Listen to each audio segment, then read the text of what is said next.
día usted va a leer mi libro, se llama, el primer libro que se llama Tu palabra me libertó. ¿Sabe cómo me convertí yo?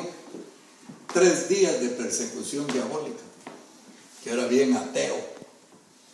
Había estado en tantas sectas como pude y en tantas cosas, pero Dios me liberó. Y entonces, donde yo viví, era el hombre más terrible y más malvado que hay en la zona 5 de Guatemala. Y entonces cuando yo me convertí, y a los 2 meses, ¿sí? Yo era la ayuda del pastor, a los 2 meses de convertir.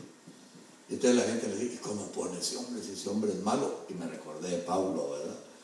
Que Pablo persiguió a la iglesia, masacró a la iglesia, no lo aceptaban como apóstol.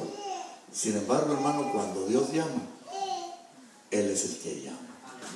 La escritura dice en 1 Corintios capítulo 1, dice, porque lo más vil y menospreciado escogió Dios para avergonzar a los sabios, a lo más necio escogió Dios para hacerlo obediente. Y yo en mi espíritu, yo siento que en este varón hay un liderazgo, una sencillez, y yo sé que Dios va a hacer de él un gran líder. Cuando nosotros caemos en las manos de Dios, ¿sabe cómo caemos?